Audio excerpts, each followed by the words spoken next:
வணக்கம். இது உதயண்ணாவுக்கு மட்டும். ஓட்டு கேட்க போன இடத்துல உளறி கொட்டும் உத்தமா. நீங்க இந்த தமிழ்நாட்டை வித்துடுங்க மொத்தமா. வித்துட்டு வந்து எங்ககிட்ட சிரிக்கிறீங்க சத்தமா. இதில் ஒரு 10, அதில் ஒரு 13, ஆக மொத்தம் 23 வருஷம் உங்களுக்கு ஓட்டு போடாது எங்க குத்தமா.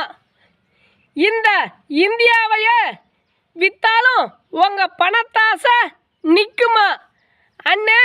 உங்கள் படம் தான் இளைஞர்களுக்கு சத்துமா. உங்களை மாதிரியே எங்களை நினச்சிக்கின்னு வீட்டுக்கு போனால் விழுது குத்துமா. எலெக்ஷன் ஏப்ரல் 19ன்னு சொல்கிறதுக்கு ஜூன் 39ன்னு சொன்ன முரசொலியே. உங்களை பார்த்தா எங்களுக்கு வருது சலியே.